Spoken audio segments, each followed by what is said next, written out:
para nós recebermos o bom alimento. Vamos abrir o livro da esperança no livro de Jó, capítulo 11, versículo 18. Livro de Jó, capítulo 11, versículo 18. É incrível que como você lê as escrituras, mas tem dias que um versículo salta aos seus olhos. Essa semana, estudando para ministrar no Gotas de Encorajamento na 92, me deparei com esse versículo de Jó. Jó capítulo 11, versículo 18. Você se sentirá seguro. Por quê?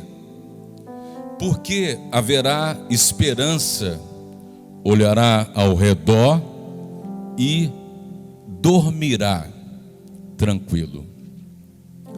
Quando Jó escreve esse versículo, ele está no auge de uma crise sem precedentes. Ele está de luto, ele está gravemente doente, e ele está também vivendo esse momento de agrura. É um verdadeiro calvário que ele está passando. Ele perdeu os 10 filhos de um dia só, ele perdeu as suas fazendas, seus bens, perdeu a saúde, e provavelmente a esposa também o abandonou temporariamente por não suportar tudo que estavam passando. Eu creio que lá na frente há uma reconciliação, porque o Senhor lá na frente vai restituir a saúde, vai restituir os bens e também a felicidade matrimonial, porque ele vai ter mais 10 filhos e ele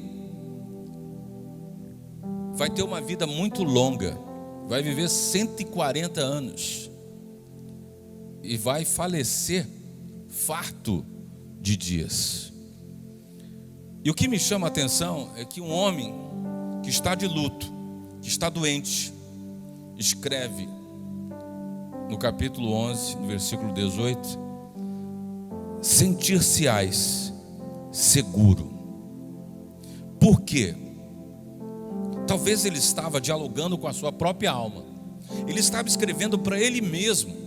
Ele diz: sentir-se-ás seguro, porque haverá esperança. Olharás ao derredor e dormirás tranquilo. Aqui nós temos um homem que realmente depositou, entregou nas mãos de Deus seu futuro. Ele nutria dentro dele uma esperança que fertilizava uma expectativa de uma reviravolta. Talvez você chegou a esse culto, e talvez você que está me assistindo agora está sem esperança. Mas eu gostaria de refletir com você no livro da esperança. O que é esperança?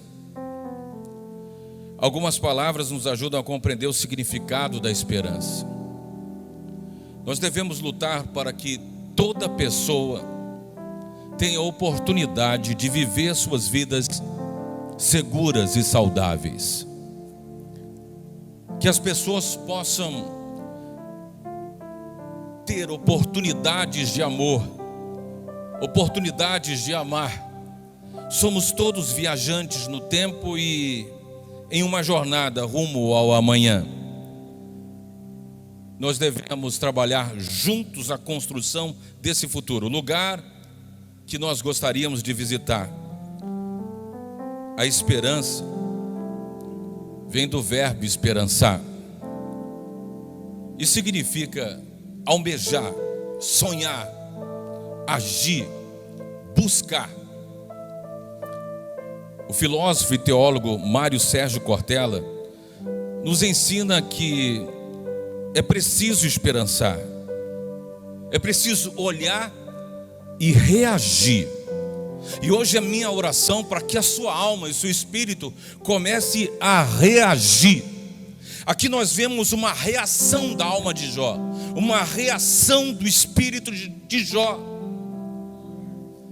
Ele está saindo do fundo do poço, ele está reagindo. Aqui é um homem com uma mente reagindo, funcionando, ele está debelando as bactérias emocionais da sua alma.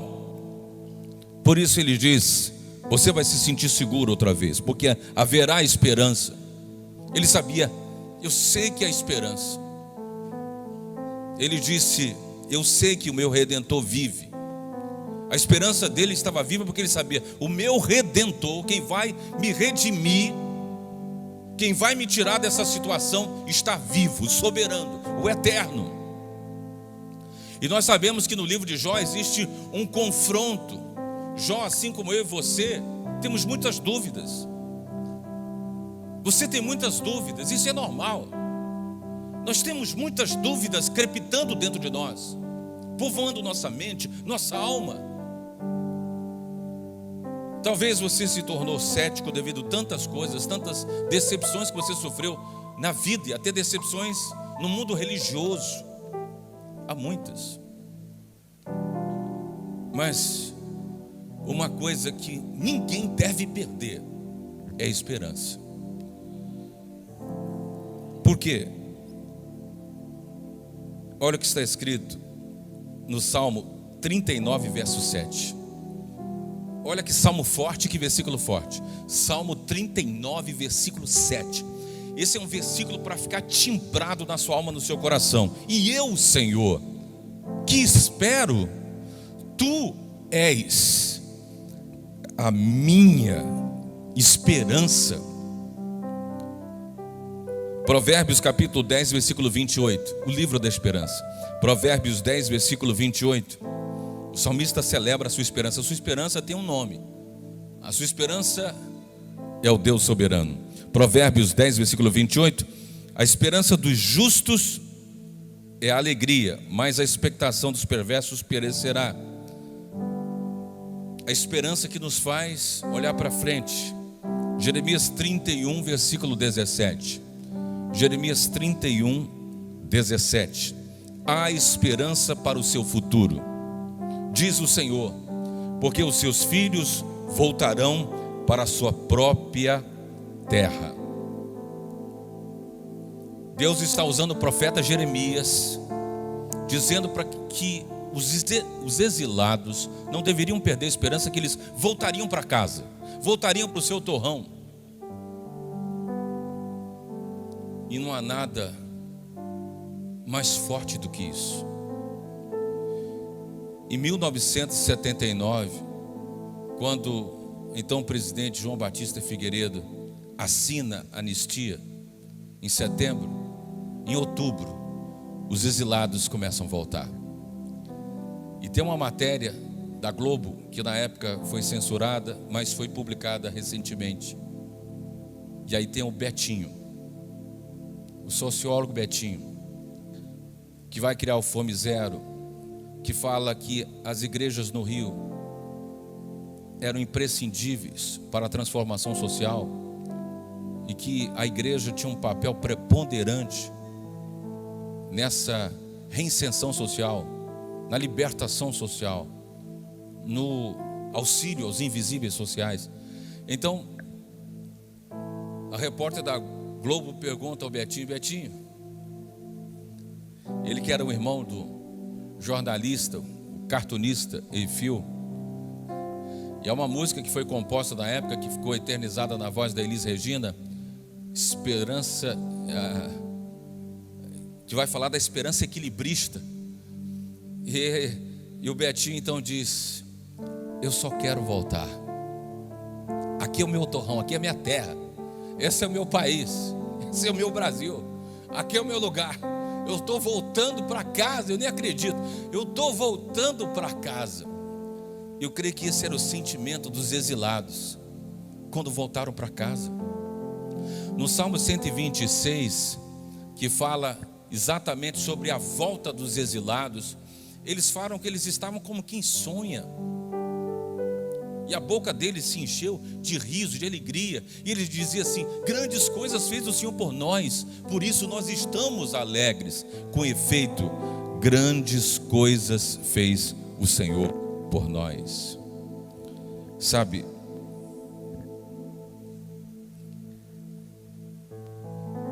Zacarias capítulo 9, versículo 12. Zacarias 9, 12. Olha o que está escrito no texto. Zacarias 9, 12 diz: voltai à fortaleza, ó presos de esperança.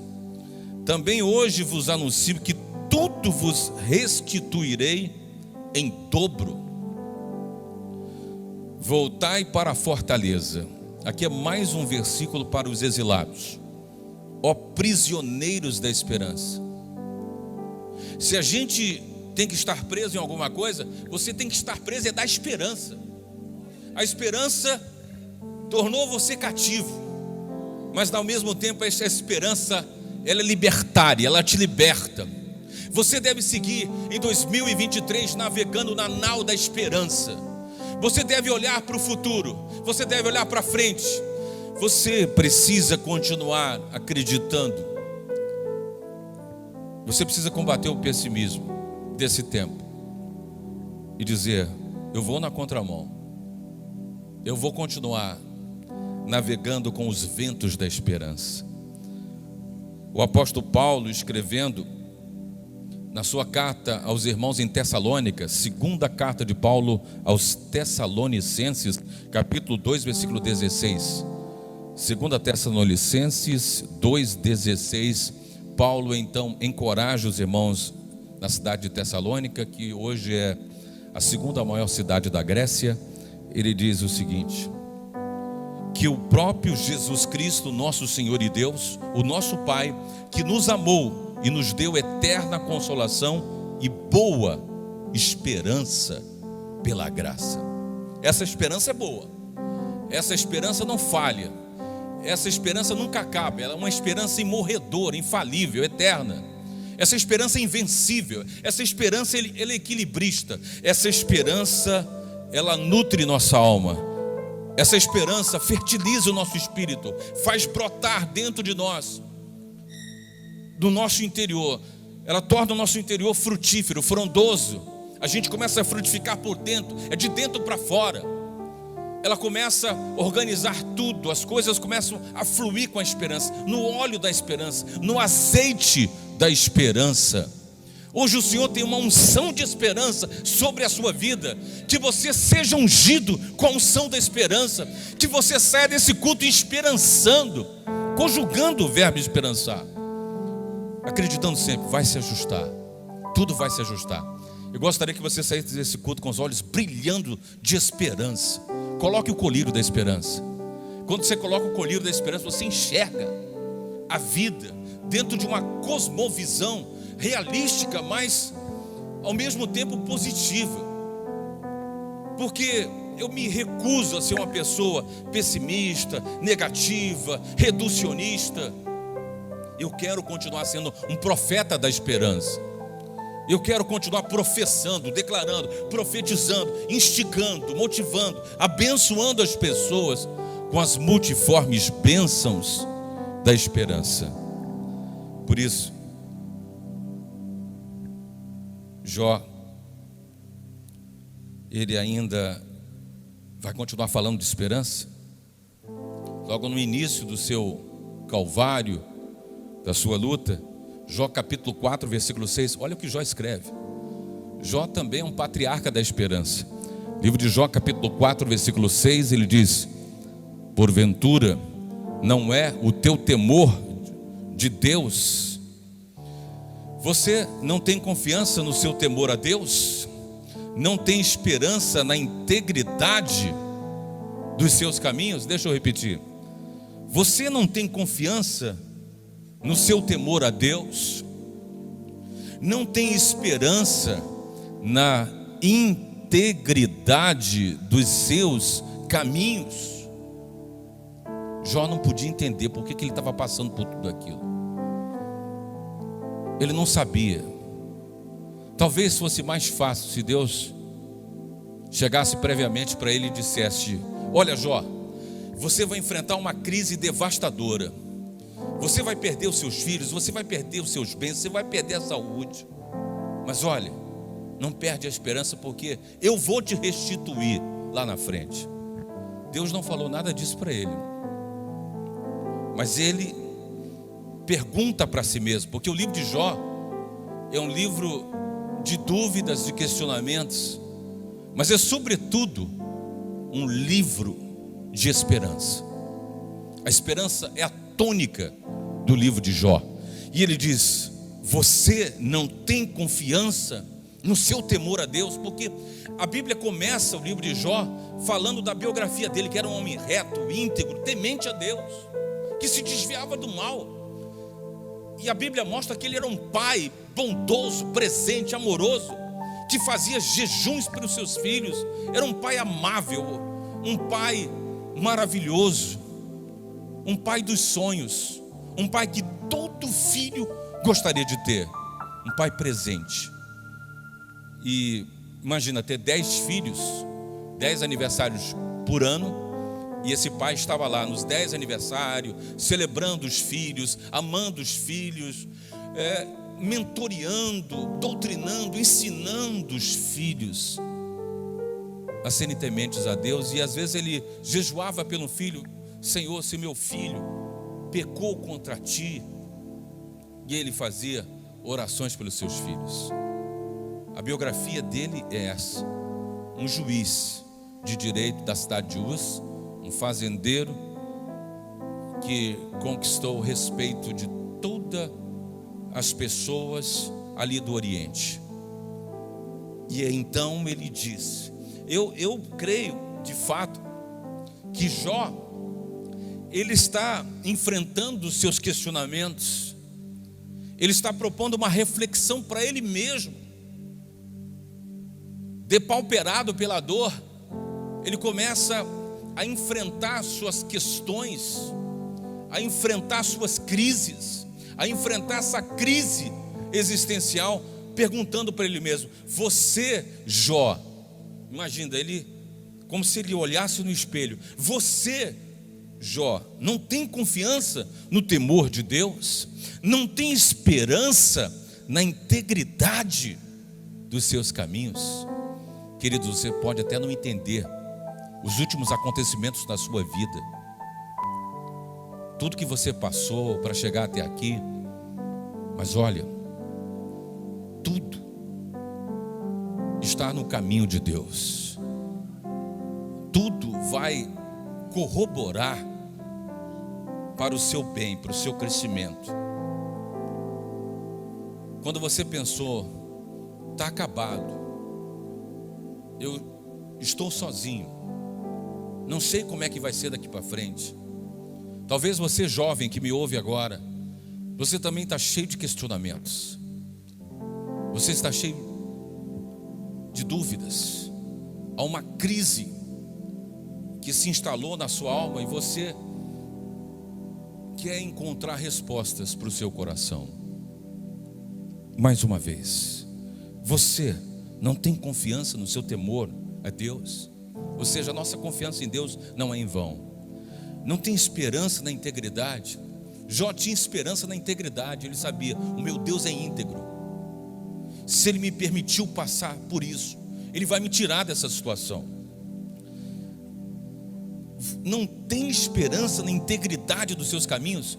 Os caminhos de Deus são retos e são justos. Deus é reto e justo em tudo o que faz. Queridos, a nossa esperança vem de Deus, a nossa esperança está em Deus, a nossa esperança vai na direção de Deus, que é a nossa garantia de que nós podemos suplantar, suportar e recomeçar em qualquer momento em nossas vidas. Quando nós temos esperança, nós sentimos segurança. Por isso que é imprescindível você praticar a esperança, você exercitar a esperança. Porque a esperança, que vem do verbo esperançar, não significa esperar passivamente, mas significa seguir, continuar, acreditar, sonhar, prosperar. Às vezes nós ficamos pensando no futuro, e o único antídoto contra o medo é a esperança. Recebemos o consolo do Espírito Santo nas horas difíceis, sempre tememos a Deus e conseguimos perseverar, esperando a vitória. Tenha esperança, a sua vitória vai chegar. Esperança é o antídoto para combater todas as dúvidas que são associadas à incredulidade. Não as dúvidas teológicas que nós podemos ter, dúvidas teológicas, dúvidas filosóficas. Não, eu me refiro à dúvida que está completamente contaminada pela incredulidade. Quando a pessoa diz: eu não creio nisso, eu não creio na Bíblia, para mim a Bíblia é um conto de fábulas. Aí vai ficar difícil para você, porque a Bíblia é o livro da esperança. Mas foi escrita pelos homens, alguém tinha que escrever. 40 autores em 1600 anos escreveram a Bíblia, e ela se interpreta. É incrível. Muitos desses autores viveram em anos, em cidades e circunstâncias diferentes, nunca se encontraram, mas o que escreveram está totalmente concatenado, afinado. E eu posso dizer que um dos temas centrais da Escritura é a esperança. Ou seja, ler a Bíblia é desenvolver esperança, receber esperança. Hoje o Espírito Santo está aguçando a sua capacidade de esperançar. Então, como ter esperança? Fala aí, pregador, como ter esperança? Algumas atitudes que nos ajudam a ter esperança. Primeiro, lembre das coisas boas. Você já teve coisas boas, eu tenho certeza. A sua vida não foi só de coisas ruins. Tem páginas de dor? Tem páginas de crise? Tem. De sofrimento? Tem. De insônia? Tem. Mas tem páginas de alegria, de conquista, de vitória. Lá estão momentos inesquecíveis que você viveu com as pessoas que você ama. Tem tanta coisa linda lá. Lembra disso. Esse é um exercício que eu pratico. Eu sempre lembro de coisas boas. Você não vai me ver lembrando de coisas ruins, falando de coisas ruins. Quando eu lembro muito do meu pai, esses 3 últimos anos, todo culto eu falo do meu pai, porque ele é uma pessoa, foi um homem bom. Um homem bom. Agora dia 20 vai fazer 3 anos e 1 mês que ele partiu. A Bíblia diz que os passos de um homem bom são confirmados pelo Senhor. E a história nos mostra inúmeros eventos que, quando os bons foram liderados, se tornaram líderes, formaram bons homens.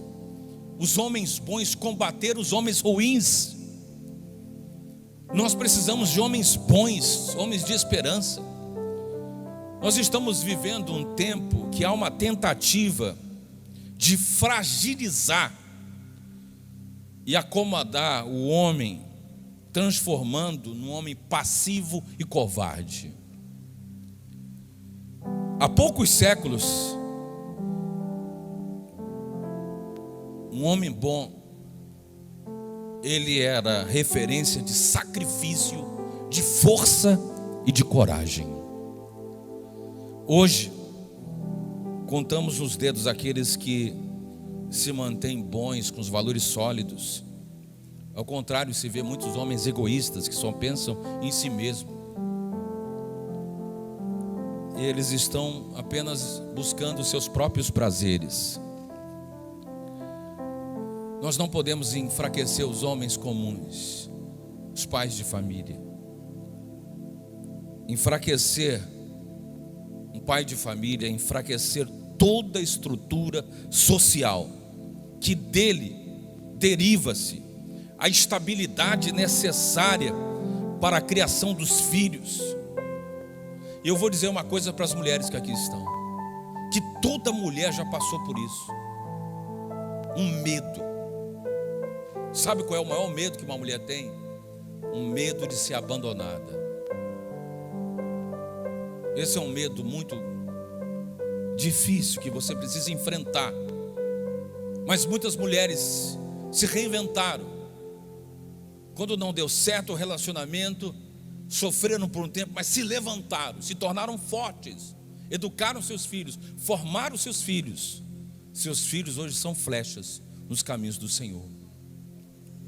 Mas eu peço aos homens que aqui estão, continue sendo um homem forte, um homem bom. Proteja a sua família, lute pela sua família, ame sua esposa, ame seus filhos. Seja um homem de esperança. A Bíblia diz que um homem assim, ele é prudente, ele edifica a casa na rocha. Todo dia a família vai sentir a estabilidade, porque o pai é o líder que está ali, protegendo a sua família, cuidando da sua família. Todo dia ele sai de casa para trazer o sustento para casa. E como é bom ter homens assim. Mas se você que me assiste, me ouve agora, não teve essa experiência, você que se tornou pai e mãe, seja uma mulher forte, como a juíza Débora. Lidere suas batalhas, continue liderando. E eu conheço muitas mulheres que criaram seus filhos, formaram seus filhos, e hoje são homens honrados, porque foram educados por mulheres fortes. Mas nós precisamos que os homens sejam fortes. O homem não pode ter um papel apagado, ele precisa ser o líder da sua casa. Nós fortalecemos hoje os homens comuns, os pais de famílias. Eu abençoo você, homem de Deus, pai de família. Continue criando a sua família. Eu geralmente gosto de ir no supermercado no domingo de manhã cedo, 7 horas da manhã. Eu chego lá, eu estava observando hoje, comentando com a Milka. Nesse horário, são os homens que vão, que acordam cedo, como eu. Acordam cedo lá, eu fico só observando. A maioria são os homens, porque as mulheres estão em casa dia de domingo. Mas os homens, os pais de família, eles acordam cedo e vão trazer o alimento para casa. É uma coisa que eu aprendi com meu pai. Acordar cedo. Meu pai sempre acordou cedo. Ele me ensinou a acordar cedo. Muito antes de ser radialista, eu estava com ele cedo, como primogênito. Então eu estava com ele nos sacrifícios. Por isso me marcou tanto a nossa jornada, porque como eu era o primogênito, eu participei diretamente de tudo da vida dele, do ministério, de acordar cedo, e tinha tanta responsabilidade, porque nós tínhamos um sacolão. Então ele ia para a Ceasa e ele me deixava lá no sacolão. E aí teve um dia que eu estava sem relógio, eu achei que era 5 horas da manhã, e eu abri o sacolão lá no quadrado. Eu sem relógio, meu Deus, 5 horas da manhã, acordei assim, 5 horas, abri tudo, coloquei tudo para fora. Aí 2 horas da manhã estava passando os caras que estavam vindo das baladas, querendo comprar melancia.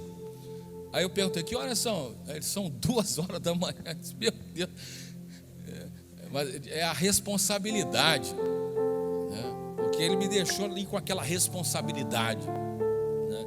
Então nós temos que criar os nossos filhos para serem homens fortes, que não tenham medo dos seus desafios.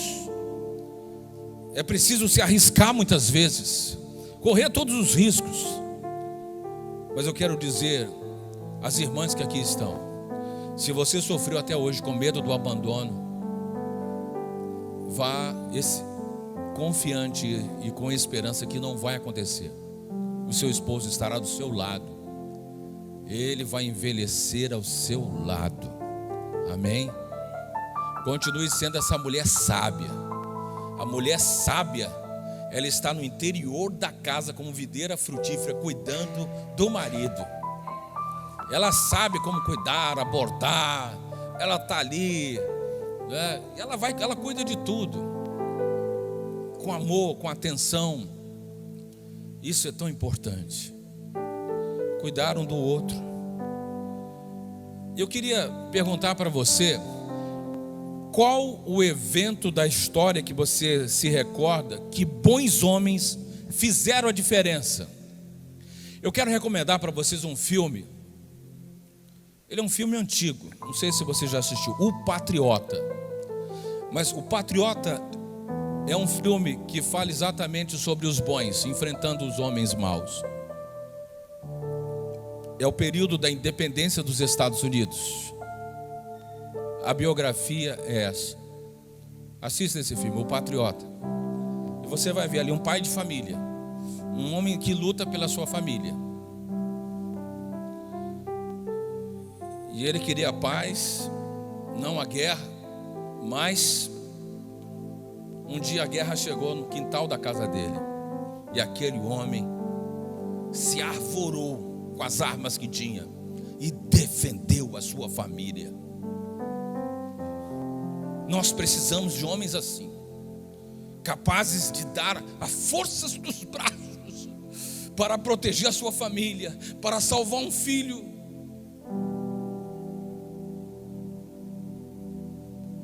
Eu tenho um amigo que muitas vezes foi buscar o filho dele na boca de fumo, mas não desistiu do filho dele. Foram lutas, anos lutando. E hoje, graças a Deus, o filho se libertou das drogas, se formou, constituiu a sua família. E tem uma imensa gratidão ao pai que não desistiu dele. Não desista dos seus filhos, não desista da sua família, não desista de Deus. Jó não desistiu de si mesmo, não desistiu do seu Deus quando perdeu tudo. Se libertou da amargura, das dores, venceu o autoquestionamento, aprendeu a confiar em Deus. Então, como ter esperança? Finalizando a mensagem, como ter esperança? Primeiro, lembre-se das coisas boas. Segundo lugar, para ter esperança você tem que cuidar da sua mente, porque tudo começa na mente. Se a sua mente adoecer, meu amigo, olha, o teu cérebro adora atalhos. Se você só pensa coisa ruim, se você só vive murmurando, reclamando, o seu cérebro vai entender que você gosta de murmurar, de reclamar, de pensar coisa ruim e negativa. Exercite o seu cérebro, treine o seu cérebro para gratidão e para esperança. O seu cérebro vai entender, ele gosta de esperançar, ele gosta de agradecer, ele gosta de vencer. Você vai começar a desenvolver uma mentalidade vencedora. E sabe que isso vai refletir no teu corpo, porque é incrível. Isso vai te imunizar. Já está comprovado pelos neurocientistas que estudam essa máquina humana, o cérebro, que uma pessoa que pensa coisas boas, que acredita em coisas boas, essa pessoa ganha imunidade física, emocional e espiritual. Ela se torna uma pessoa mentalmente forte, e ela começa a vencer, desarmar os gatilhos que foram criados quando você tinha uma mente pessimista, ou quando você só tinha lembrança ruim. Pare de lembrar de coisas ruins na tua vida que não deram certo. Se um dia houve um abandono, saiba que Deus te acolheu, Deus nunca te rejeitou. Eu te remi, eu te chamei, eu te amei, eu não te rejeitei, diz o Senhor. Ele te acolheu, Ele te abraçou. Hoje Ele é teu marido, é teu Senhor, teu amigo, é o teu redentor, é o teu justificador. Então, Como ter esperança? Lembre de coisas boas. Cuide da sua mente todo dia. Amém? Em terceiro lugar, ore. Lamentações 3:29. Lamentações 3:29. O profeta Jeremias, o profeta da esperança, ele vai dizer: põe a boca no pó, talvez ainda haja esperança. Claro que tem esperança. Ele que escreveu: eu vou trazer à memória o que vai me dar esperança. Pense nas coisas boas. Confiar em Deus. Amém? Jeremias 17:7. Jeremias 17:7. Como ter esperança? Lembre de coisas boas. Às vezes a gente precisa fazer uma sinapse na nossa mente, no nosso cérebro. Tem que fazer um backup. Faça um backup e joga todas as lembranças lá no mar do esquecimento e começa a recordar de coisas boas da tua vida. Tua infância foi boa? Lembra. Se não foi tão boa assim, então esquece um pouco. Foca naquilo que foi bom, naquilo que foi positivo. Lembre de coisas boas. Cuide da sua mente. Ore. Confie em Deus. Bendito aquele que confia no Senhor, cuja esperança é o Senhor. Amém? Se purifique. 1 João 3:3. É preciso se purificar, santificar. É preciso se comprometer com a santificação do pensar, do falar, do agir, das atitudes. Todo dia nós temos que buscar a nossa santificação. 1 João 3:3 diz: e em todo que tem essa esperança, nele purifica a si mesmo, assim como ele é puro. Amém? E todo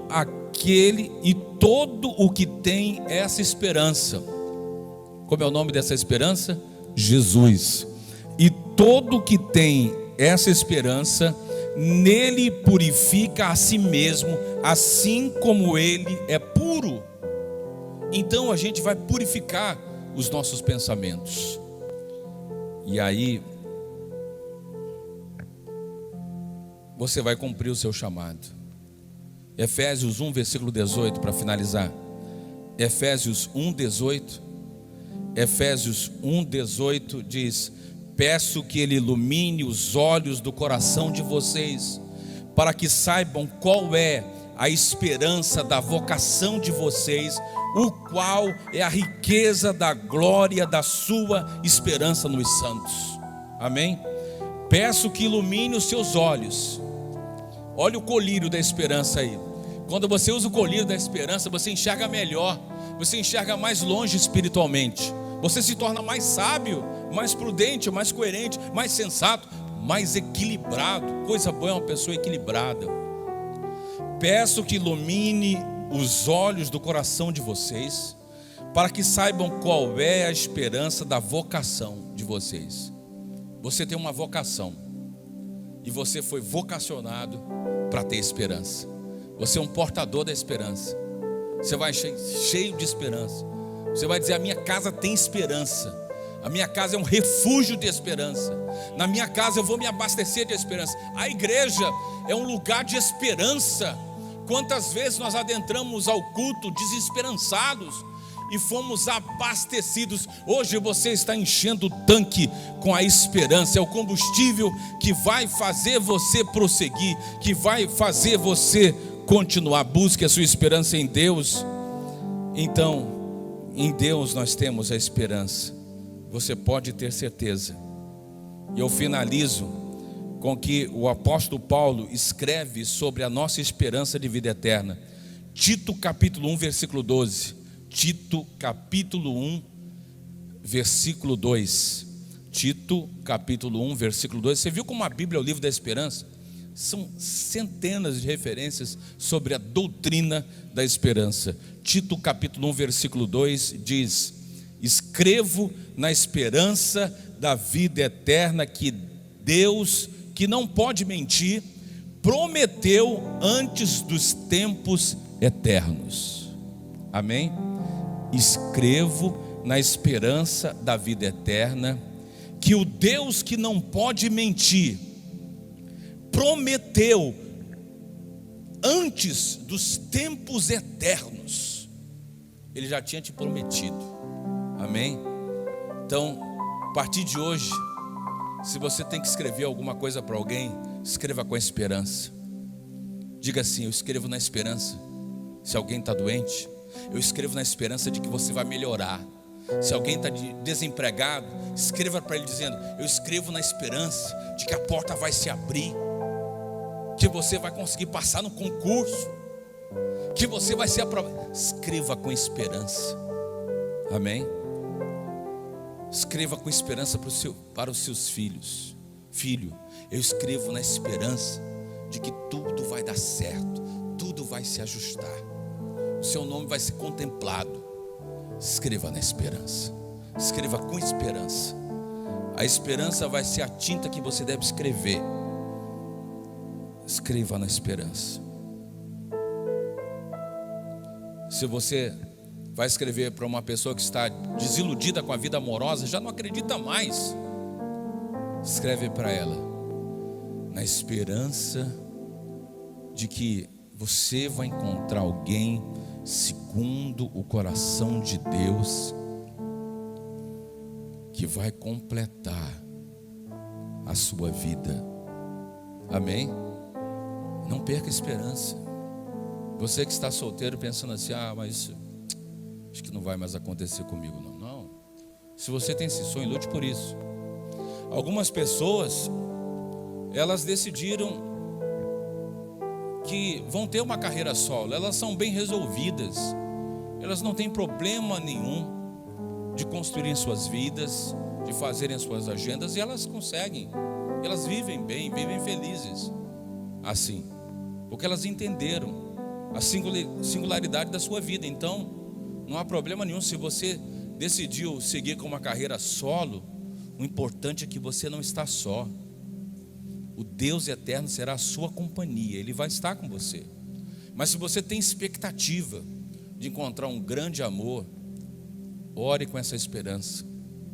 E ore dizendo: Senhor, prepara alguém segundo o teu coração para potencializar a minha vida, porque eu não vou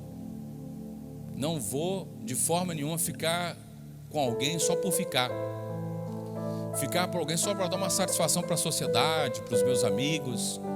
Talvez você tenha recebido pressão com relação a isso, mas não faça isso, porque imagina uma pessoa que está tão bem sozinha, aí se envolve com uma pessoa tosca, se envolve com uma pessoa tóxica, e aí começa a ter uma relação sufocante, uma relação onde não se tem paz, é opressão, é um ciúme doentio, patológico. A pessoa não consegue nem respirar. Como é que pode ser feliz assim? E ela começa a ter saudade quando ela era sozinha. Meu Deus, quando eu era sozinha, pelo menos eu tinha paz. Agora eu tenho uma pessoa que me oprime, que me maltrata. Não pode. Então você precisa encontrar uma pessoa segundo o coração de Deus. E quando isso acontece, gente, é uma bênção muito grande.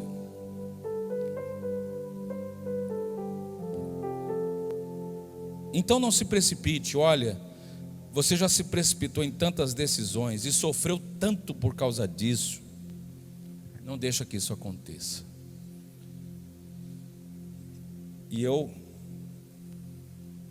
conheci uma linda história de amor. Eles foram de férias para um outro país, chegaram lá, se encontraram, se conheceram. E aí eu tive o privilégio de voar para Brasília para celebrar o casamento deles. Gente, pensa num casamento lindo lá em Brasília. E eles estão aqui hoje, estão aqui nos visitando, Renato e a Clícia. Fiquem bem, por favor, Renato e Clícia. Olha esse casal lindo que eu tive a oportunidade de casar. Um casal que realmente se amam. Obrigado, Renato, obrigado, Clícia. A mamãe da Clícia está aí. A Clícia é irmã da Aniele. Pode sentar, muito obrigado. Olha, mas foi tão maravilhoso estar ali com eles para abençoá-los e conhecer a história, porque eu quis conhecer a história de antes, como é que eles se conheceram, mas foi assim. Muita gente pode pensar, mas foi casual. Não foi. ali foi um encontro de Deus, porque um foi cura para o outro, um foi bênção para o outro, um completou a vida do outro. E aí, no namoro, eles começaram a ser felizes, porque essa é a grande virada de chave. Se no namoro já são felizes, esse é o sinal de que o casamento vai ser feliz, vai ser saudável. Não vai ser perfeito, porque nós não somos perfeitos, mas vai ser feliz, porque um vai abençoar, um vai ajudar o outro. Isso é maravilhoso. Então a gente vai vivendo, tem uma pessoa que vai estar do seu lado, te apoiando, te ajudando. É isso que nós precisamos. Então nós vamos continuar lutando. E o que eu quero finalizar é ministrando sobre todos nós saúde. Eu desejo para você saúde matrimonial, saúde financeira, saúde espiritual, saúde em todas as áreas da sua vida. O Senhor te contempla agora. Ele sabe exatamente tudo ao teu respeito. Ele sabe quando você está no seu quarto ali, pensativo, e às vezes você começa a divagar nos seus pensamentos e fica pensando. Eu passei muito por essa experiência. Antes de conhecer a Milka, eu deitado num colchão, porque 3 irmãos, eu mais velho, então eu dormia na sala, porque só tinha 2 quartos. Meus irmãos com a minha irmã no quarto, e eu lá, o mais velho, lá na sala, e um rádio do meu lado, né, que eu já era apaixonado pelo rádio, sonhando de que um dia eu estar no rádio. Eu sonhava tanta coisa. Sonhava que um dia eu iria a Israel. Eu sonhava fazendo as obras sociais pelo Maranhão, ajudando as pessoas. Mas naquele tempo parecia tão distante tudo isso, meu Deus, tão distante. E sonhava que um dia eu constituiria uma família e iria ser pai de 2 rapazes.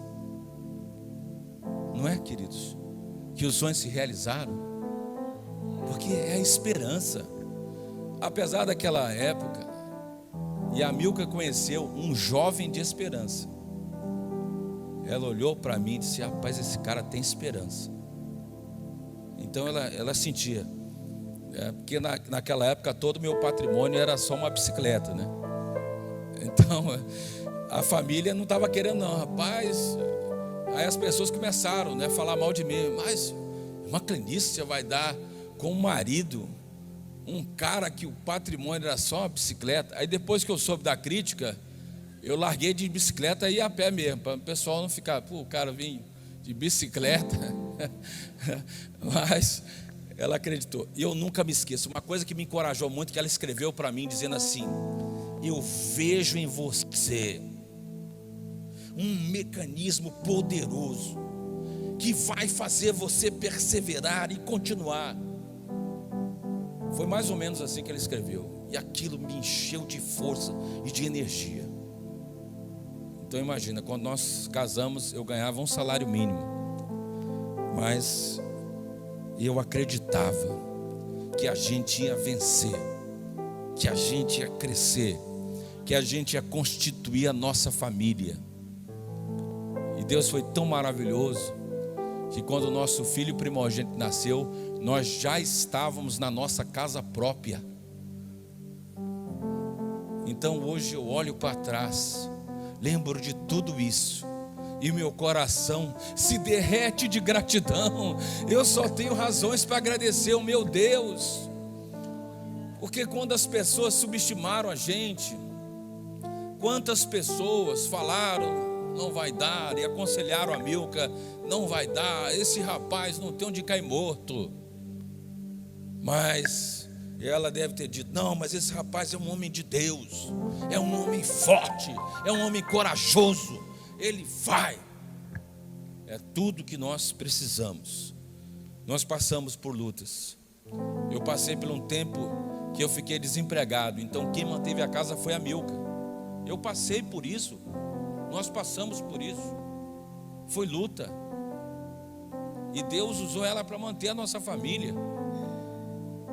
Se você está passando por isso, eu te digo com esperança que você vai sair dessa situação. Deus vai criar meios e isso vai acontecer. E um dia eu estava na parada de ônibus, pensativo. Só tinha o dinheiro da passagem para ir, para tentar mais alguma coisa. Mas um amigo me viu na parada, parou o carro, me deu uma carona e falou: Mário, e aquele sonho que você me contou, que você ia ser radialista? Está em stand-by. E ele me encorajou: volta lá, Mário. Mas o diretor me disse: não, volta lá, volta de novo e fala para o diretor que você quer uma oportunidade. E aquilo me encorajou. Em vez de eu ir para um outro compromisso, eu fui bater na Rádio Esperança de novo. E eu tinha conhecido a Marina Souza, e eu liguei para ela: Marina, eu estou indo na rádio. O diretor me disse 2 vezes que não tem vaga e tal. Daria para você falar com ele? E aí a Marina foi e falou com o diretor: ó, diretor, está vindo um amigo meu, Mário Porto. Eu gostaria que você desse uma oportunidade para esse jovem. Eu sinto que ele vai dar certo. Enquanto a Marina fala, um outro diretor de programação lá queria me sabotar. Marina ligou para o diretor e disse: diretor, não fale com ninguém antes de eu chegar. Quando ela entrou e defendeu o meu currículo lá, e quando eu cheguei, o diretor: olha, eu vou te dar uma oportunidade, porque a Marina pediu. Você tem que estar aqui às 4:30 da manhã, 5 horas você tem que colocar a rádio no ar. Nós vamos ensinar como é que você coloca o transmissor no ar, porque a FM Esperança é até meia-noite, 5 horas você tem que colocar o transmissor no ar. Seja aqui 4:30 da manhã. Eu disse: tá bom. Aí começou a minha jornada de acordar de madrugada para ir para a rádio. Mas deu certo, funcionou. Já se passaram esse tempo todo, graças a Deus. E eu louvo a Deus. 23 anos como radialista, 25 anos casado, pai de 2 filhos. Glória a Deus. E com todos vocês que aqui estão, eu digo com peito, alma cheio de esperança: você nasceu para dar certo. Como diz uma canção de um dos maiores compositores do Brasil: você nasceu para dar certo, meu irmão. Ei, minha irmã, você vai dar certo. O seu projeto vai dar certo. Já deu certo, já foi assinado. Continue perseverando. Ah, mas me deram uma negativa. Não importa, continue teimando, perseverando. Continue batendo a porta. Jesus gosta de pessoas assim. Tem um versículo que é uma palavra de Jesus, que ele diz assim: batei, batei, batei, abri-se vos á. Mas está batendo de novo. Bate, meu irmão, até a porta se abrir. Batei, batei, batei, abri-se vos á. Pedi, pedi, pedi. Aí lá está você pedindo de novo: Senhor, sou eu de novo. Continue. Mas pastor Mário, o tempo passou. Meu irmão, ignora tudo. Não importa o cenário político, econômico, mundial. Quando Deus decide abençoar alguém, a bênção vai vir mesmo. Não importa as circunstâncias. Deus decidiu provar Jó e decidiu abençoar Jó em dobro, porque Ele é o Deus das compensações. Nenhum sofrimento, nenhuma lágrima cai em vão, nenhuma oração será em vão. Tudo que passastes até aqui, as injustiças, as penalidades, as vezes que você foi deixado para trás, nada vai ser em vão. Todo o sofrimento que passastes vai fertilizar o teu potencial, o teu crescimento, o teu amadurecimento, o teu desenvolvimento pessoal. Se você tem cicatrizes aí na sua alma, é porque você deu certo, é porque a ferida fechou, cicatrizou. Graças a Deus. Muda de fase, muda a química desse corpo, treina o teu cérebro para a vitória, pensando coisas boas, exercitando a sua fé, praticando a gratidão, praticando o amor. Então nós vamos dar o nosso melhor, nós vamos ser mais amorosos. Ah, mas eu não sei se é amoroso. Mas vai vai aprendendo, vai testando, vai desenvolvendo. Deus vai te lapidando. Todo mundo aqui está na olaria de Deus, e o oleiro amoroso está lapidando a sua alma, viu? E Ele vai fazer de você uma pessoa melhor, mais equilibrada, mais tranquila. Deus vai, Ele está trabalhando. Para Deus nos dizer assim: esse cara aqui é um caso perdido. Não existe isso para Ele. Todos nós falhamos no passado, todos nós entramos na olaria de Deus, todos nós fomos um dia um vaso quebrado, que foi parar na olaria de Deus, e Deus trabalhou, restaurou com a sua esperança. Deus está dizendo assim: o Deus da esperança, o Deus da esperança os abençoe em tudo. Amém? Glória a Deus. Obrigado, Senhor. Coloque a mão no coração. Senhor, eu oro, eu abençoo a vida de cada um dos teus filhos, dos teus servos. Eu sei que a vida de cada um aqui tem suas nuances, tem suas lutas, tem suas dúvidas. Nós temos ainda muitas dúvidas dentro de nós, tem muitas crises e questionamentos. Mas uma coisa nós temos certeza: que o Senhor é o Deus da história, e que a história tem desdobramentos, e que o Senhor vai usar os homens bons, pessoas que vão enfrentar os homens maus, que defenderão suas famílias, que investirão nos seus filhos, que os farão crescer e prosperar, e terão prazer de defender suas famílias.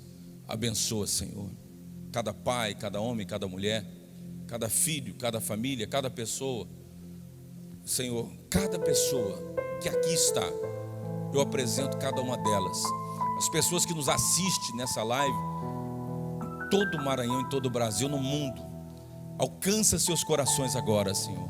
Tu sabes o que eles estavam falando para si próprios hoje, ao longo do dia, Senhor, e Tu falastes, trouxestes essa palavra para eles hoje. O Senhor sabe o que cada um questionava, perguntava. Contempla, Senhor, os meus amados irmãos. Eu sei o que é passar pela luta do desemprego, ter a casa que foi mantida durante o período pela esposa. Senhor, eu sei exatamente todas as vezes que as pessoas olhavam para mim e me subestimavam como homem, como profissional, devido às minhas condições na época. Eu te louvo, Senhor, porque eu decidi continuar, perseverar, a despeito de tudo que disseram, de tudo que falaram. Mas essas palavras não me paravam, nos torna imparáveis nesse sentido. Continuemos perseverando, construindo, pavimentando a nossa trajetória, a nossa biografia.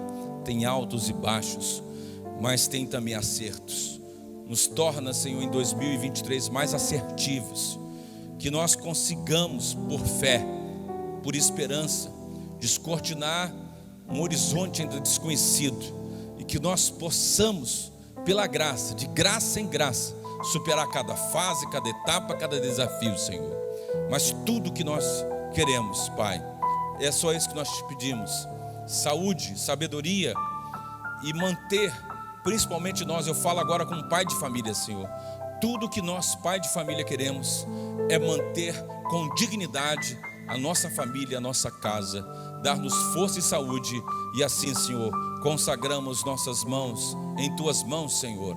Capacita-nos, abençoa os irmãos que estão estudando para o concurso, para o vestibular e para outros empreendimentos, aqueles que estão com uma ideia de começar um negócio. Dar graça, sabedoria e estratégia para que o negócio cresça e avance em nome de Jesus. Eu abençoo a todos no poderoso nome de Jesus, com essas bênçãos, com as múltiplas bênçãos da esperança, em nome de Jesus. Diga assim: amém e amém.